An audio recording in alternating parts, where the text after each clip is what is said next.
Aujourd'hui, s'il vous plaît, est-ce qu'il y a des logements à loyer modéré qui ont été construits, qui sont disponibles pour les populations, que les populations ont intégrés, non, par exemple? C'est ce que j'annonçais. J'ai dit, il y a eu deux choses. Il y a eu un premier projet, une première phase qui a permis de réaliser environ 43 000 logements depuis 2014, on va dire, jusqu'en 2025. Et ce projet-là, comme je l'ai dit, à différents niveaux, hein, les prix variaient de 5 millions jusqu'à 23, 25 millions pour certains logements, puisque ce programme couvrait à la fois le logement social, le logement économique et le logement standing. Et vous avez par exemple des logements à la Cité Ado, et Yopougon. S'il vous plaît, ne parlez pas ensemble, messieurs. Cité Ado, Yopougon, vous aviez là-bas des logements à 5 millions. Bassam, Grand Bassam, vous aviez là-bas des logements à 5 millions. Vous avez des sites à Bingerville, à Songon, ici, dessus, vous avez quasiment des villes que nous avons construites. Vous allez aujourd'hui à Songon, vous verrez la ville nouvelle qui a émergé justement dans cette zone du pays. Donc l'État a fait beaucoup.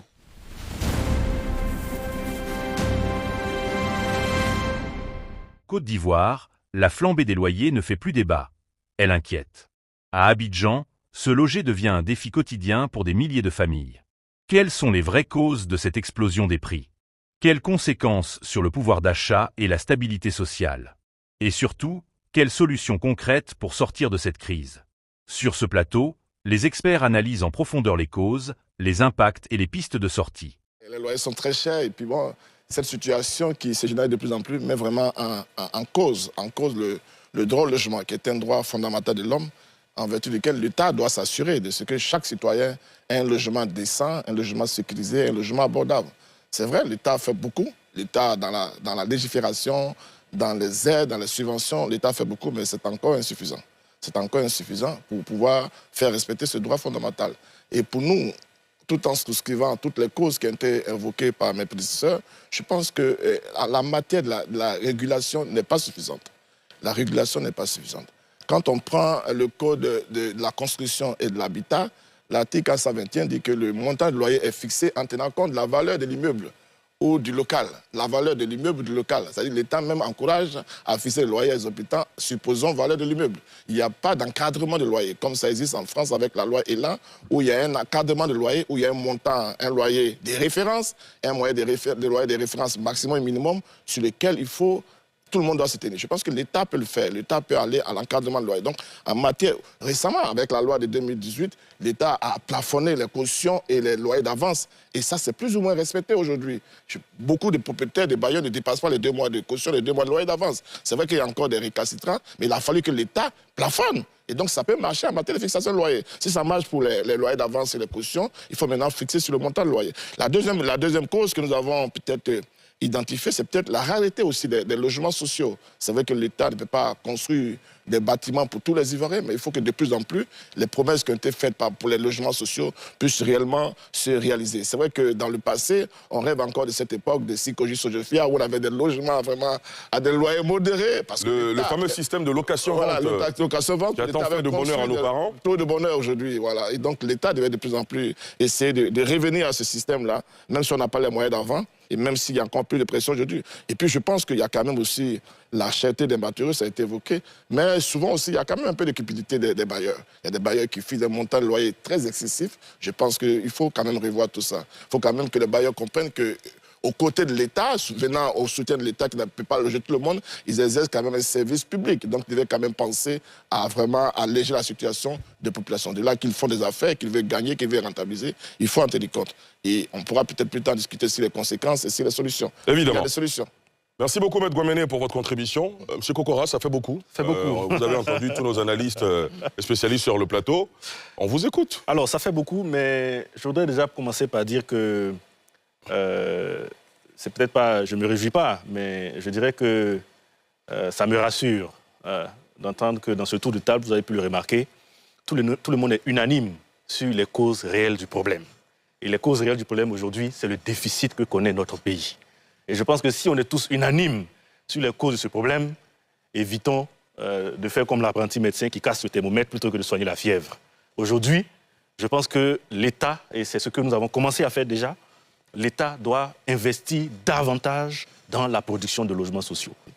Vous savez, tout à l'heure, je n'ai pas voulu faire l'historique de la politique de l'habitat. Ce serait peut-être un peu long, mais permettez-moi de rappeler qu'on parle très souvent de l'époque glorieuse, donc de la politique de l'habitat avec la période Sikoji, Sojefia, location-vente, etc. Ces programmes-là ont pris fin dans les années 94. Donc, depuis les années 94-95, il n'y a plus d'investissement public dans le secteur de l'habitat. Depuis les années 94-95. Donc depuis 30 ans. Jusqu'à ce que le chef de l'État, quand il arrive en 2011, comprend qu'il fallait agir dans ce secteur-là. Et c'est de là qu'est né le programme présidentiel de logement socio-économique qui a commencé, je vais dire, dans les premiers programmes autour des années 2014-2015. Donc il y a eu quasiment 30 ans d'inaction dans ce secteur-là. Et vous comprenez, les spécialistes vont vous le dire, un secteur comme l'urbanisme ou le logement, 1 an d'inaction de l'État, il vous faut 3 à 4 ans pour rattraper le coup parti. Donc imaginez ce que cela devra prendre comme temps pour rattraper 30 ans d'inaction dans ce secteur-là. Donc je pense qu'il est bon de rappeler d'où nous venons et où nous sommes aujourd'hui. Aujourd'hui, l'époque glorieuse dont nous parlions, nous étions à peu près à 5 000 logements par an à cette époque. 5 000 logements par an. Aujourd'hui, grâce aux efforts de l'État, nous sommes aujourd'hui à peu près, dans le cadre du programme de logements sociaux uniquement, autour de 6 000 à 7 000 logements par an. Donc nous avons quasiment, en termes de capacité de production, rattrapé ce que nous étions capables de faire dans les années 60, 80, même si, bien sûr, nous comprenons que ce soit difficilement perceptible par la population, parce qu'entre-temps, il y a eu l'effet de la pression démographique, il y a eu l'effet de la croissance urbaine, etc., comme on vient de l'expliquer tout à l'heure, qui relativise cette forte capacité de l'État aujourd'hui qui est montée en puissance au fil des années. Mais cela dit, je pense qu'il est important aussi de rappeler que dans ce contexte que nous venons de décrire, l'action de l'État ne va pas se faire tout seul. L'État agit, l'État met en place le cadre, l'État met en place les facilités, l'État même fait mieux aujourd'hui, l'État construit à travers le programme de logement socio-économique, mais le secteur privé doit pouvoir jouer sa part également.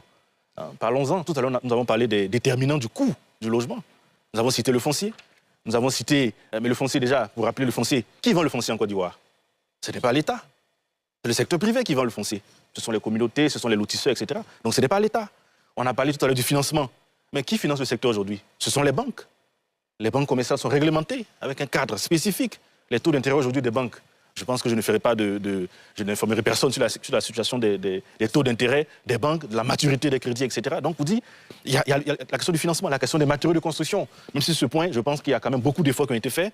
C'est des matériaux aujourd'hui qui sont suivis par le ministère du Commerce, que ce soit le ciment, le fer à béton, donc un certain nombre de matériaux aujourd'hui qui sont suivis et qui font l'objet d'un plafonnement. Mais vous avez un certain nombre de déterminants de ces coûts-là.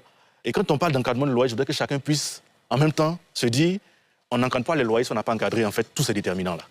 Voilà. Encadrer le loyer revient à dire encadrer le coût du foncier, encadrer le coût de financement, encadrer le coût des matériaux, ainsi de suite, ainsi de suite. Et je pense qu'aujourd'hui, de notre point de vue, en tant que ministère de la Construction, et c'est pour cela que notre position ici, c'est une position d'équilibre. C'est une position d'équilibre parce que nous avons commencé déjà à agir pour le bien des locataires. Nous l'avons fait déjà avec le plafonnement des cautions, le plafonnement des avances de loyer, etc. Sur le plafonnement des cautions et des avances de loyer, est-ce que vous avez des moyens de contrôle? Aujourd'hui, nous contrôlons. Je vous le rappelle, aujourd'hui, dans les premières heures, les premiers mois, les premières semaines qui ont suivi donc cette loi, nous étions à quasiment plus de 100 appels ou 100 dossiers reçus par jour. De dossiers concernant de manquements de bailleurs sur la question des mois d'avance de loyer. Aujourd'hui, par mois, nous sommes à maximum 1 ou 2 plaintes que nous recevons dans ce domaine-là. C'est-à-dire qu'il y a eu quand même une évolution positive dans le secteur. Et c'est à saluer, puisque aujourd'hui, avec l'effort du gouvernement, avec l'effort des bailleurs, avec la sensibilisation que nous avons menée, mais aussi avec les sanctions, parce qu'il faut le dire, ce n'est pas seulement que la sensibilisation que l'État a mis en place, il y a aussi des sanctions qui ont été mises, puisque l'État aujourd'hui impose que nous puissions prélever jusqu'à 3 fois le trop perçu lorsqu'un bailleur excède donc ces 2 mois d'avance ou ces 2 mois de caution. Mais pour chuter sur mon idée, c'est dire quoi? C'est dire qu'aujourd'hui, il y a un contexte qui est en place. L'État mène des actions à travers notamment les projets de logements sociaux, etc. Mais le secteur privé doit pouvoir également jouer sa part. Et je pense que ce plateau aurait pu être élargi même aux consommateurs, aux banquiers, aux notaires, etc. On a prévu une série d'émissions où ils seront tous invités à la table. Nous aurons eu certainement le même diagnostic. Et je pense que c'est ensemble, main dans la main, que nous devons pouvoir construire un secteur de logement plus juste, notamment pour les plus faibles. L'État a commencé notamment aujourd'hui avec les logements en location-vente. Cela a été rappelé tout à l'heure par l'honorable, les programmes d'urgence de 25 000 logements. C'est un projet qui a démarré aujourd'hui avec les 2000 premiers appartements qui ont déjà démarré. Qui sont les bénéficiaires? Justement, les bénéficiaires vont être les ménages les plus pauvres. C'est-à-dire? Ce sont les ménages qui auront moins de 400 000. Ce sont les ménages de revenus mensuels. S'il vous plaît, laissez-le terminer. Je précise, parce que l'idée, vous savez, des programmes de logement, location-vente est venue d'un constat qui est simple. Le programme de logement social, dans sa phase initiale, il visait l'accès direct à la propriété. et je l'ai dit sur ce plateau, même si vous faites un logement à 5 millions de francs CFA, aux conditions actuelles du crédit bancaire, il n'est pas possible pour un ménage du secteur informel d'avoir accès à ces logements. Ce n'est pas possible. Donc, en fait, la vraie réalité, c'est que ce n'est pas le coût du logement le problème. L'État n'a pas de moyens, justement, d'imposer sa volonté au secteur bancaire. Ce n'est pas le coût du logement lui-même le problème. C'est les conditions d'accès le problème. La facilité que l'État donne à un ménage du secteur informel, compte tenu des caractéristiques de revenus, de conditions de vie, d'avoir accès à un logement, c'est cela qui fait de ce logement un logement social. Et c'est pour ça que pour nous, nous avons misé sur la location-vente pour faire en sorte que ces ménages-là qui, tout compte fait, payent un loyer où ils vivent aujourd'hui, puissent, dans les conditions actuelles de vie, bénéficier d'un logement dans un cadre plus décent et qu'ils puissent payer un loyer sur 25, sur 30 ans pour en devenir propriétaire. Nous avons même fait en sorte que ce programme puisse aussi toucher la location simple. Parce qu'aujourd'hui, il faut pouvoir le dire, tout le monde ne peut pas être propriétaire. Et je pense que l'État doit pouvoir aussi le faire entendre à nos populations. D'accord. Et il est important que nos populations puissent comprendre que l'État travaille, l'État fait en sorte qu'il y ait une offre de logement en location-vente, en location simple, mais il reviendra aussi au secteur privé de faire les efforts qu'il faut, notamment en matière de vente de foncier, en matière de financement, pour faire en sorte que cet équilibre-là puisse être trouvé dans le Absolument, d'accord. Docteur Banga, je vous donne la parole tout à l'heure, après l'intervention de monsieur. J'espère qu'il est encore avec nous. Monsieur Aboubacar Ramadan, qui nous appelle d'Abata. Est-ce qu'il est là? Je suis là. D'accord. Alors vous, la complexité de la fixation des tarifs des loyers a un lien avec le crédit bancaire qui souvent met une pression aux propriétaires. Nous vous écoutons. En fait, Ali, il faut savoir qu'en matière de construction ou être propriétaire, il y a énormément de paramètres. Déjà, moi, j'ai été, dans une vie antérieure, journaliste à Douablé FM à Niblecro. Lorsque le programme des logements sociaux a été lancé, Niblecro devait bénéficier de 250 logements. Tu pourrais souscrire où tu voulais en Côte d'Ivoire. Allez, je peux vous dire qu'il n'y a pas une personne qui a souscrit pour Niblecro. Tout Niblecro a souscrit pour avoir des maisons à Abidjan. Le réel souci, c'est que tout le monde veut habiter à Abidjan, et pas partout à Abidjan, mais à Cocody. Et là, la réalité, elle est là. Cocody coûte cher. Cocody coûte cher dans la mesure où le monsieur, on va lui demander une maison staffée, une maison avec un certain confort. S'il met la maison à 100 000 francs, il ne peut pas s'en sortir. Et déjà, il faut savoir que la plupart de ceux qu'on appelle propriétaires, ce sont des hommes et des femmes qui ont pris leur salaire, qui l'ont investi, qui se sont privés de beaucoup de choses pour pouvoir être propriétaires. Donc, il faut un retour sur investissement. Souvent également, c'est des prêts bancaires. J'ai peut-être 500 000 le mois, je vais m'entendre avec le banquier pour pouvoir bâtir un immeuble. Mais allez, si je fais un immeuble peut-être à 300 millions, la rentabilité, c'est sur peut-être 25 ans. Parce qu'il y a les locataires qui ne payent pas, il y a les impôts, il y a la fosse technique à vider, il y a toutes les réparations au bout de 10 ans qu'il faut faire sur l'immeuble. Donc c'est à l'État de faire des logements et de décentraliser pour que les gens aient des raisons de rester à l'intérieur du pays et que tout le monde ne veut pas venir à Cocody. Sinon, à Yopougon comme à Niamey et autres, il y a des maisons. J'aimerais terminer pour dire que 2 mois de caution, c'est bien et c'est à encourager. Mais Ali, il y a des petites maisons qui coûtent 35 000 francs. Quand le monsieur veut rentrer, il paye 2 mois de caution. Après, il dit non, coupé dans ma caution, il ne veut plus payer le loyer. Il met la maison dans un état dégradé, avancé. Les 70 000 francs ne peuvent pas faire la réparation. Lui, il s'en va. Le prochain locataire qui vient, il faut réparer, tu prends 2 mois avec lui. Mais les 35 000 francs ne vont plus rien faire.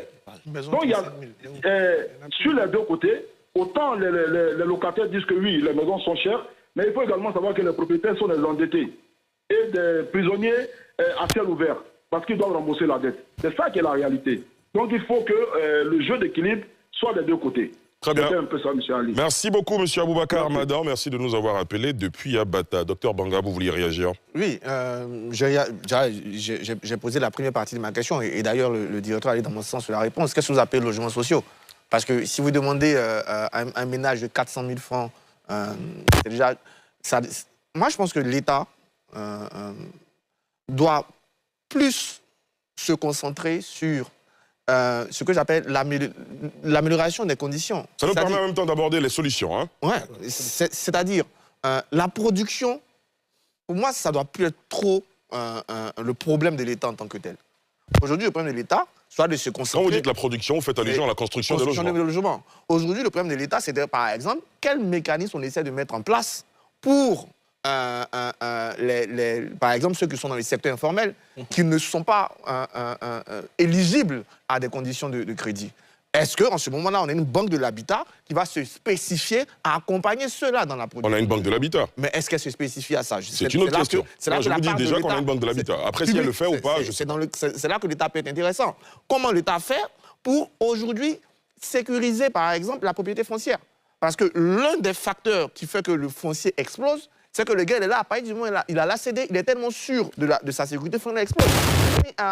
Tu commences un terrain, tu l'achètes en 2021, il y a des gens qui achètent des terrains en 2020, jusqu'aujourd'hui, ils n'ont pas encore leur ACD. C'est des questions qui vont amener généralement. Moi, là, je suis peut-être assez libéral dans ma façon de penser, mais je pense que le rôle de production, c'est dépassé. 60-70, on ne peut plus le faire. Aujourd'hui, le rôle, c'est pour moi d'être dans l'encadrement, dans la régulation, une régulation qui va permettre justement à une bonne partie des Ivoiriens, notamment ceux qui sont dans les secteurs informels, de revenir, une régulation qui va permettre justement aux propriétaires de pouvoir se contenter des 2 mois parce qu'on aurait des garanties, des choses comme ça pour les accompagner. Le rôle de l'État, pour moi, d'être plus dans l'accompagnement et dans la fiscalité. Fiscalité, punir ceux qui font de la spéculation, punir ceux qui font du jeu, du coup, pour pouvoir maîtriser. Parce que si l'État se met dans la production, ça veut dire quoi? Vous allez mettre de l'argent public, de l'argent de tous les Ivoiriens, qu'une seule partie des Ivoiriens va bénéficier. D'ailleurs, quand vous avez 5 000 logements par an produits par l'État, quand je vous écoute, comment on sélectionne les 5 000 familles qui doivent en bénéficier? Au nom de quoi ça ne serait pas la mienne? Au nom de quoi ça ne sera pas la vôtre, justement? Et dernier point, la décentralisation, on rêve trop. Moi, je pense que la décentralisation, c'est une bonne solution pour désengorger Abidjan, c'est clair.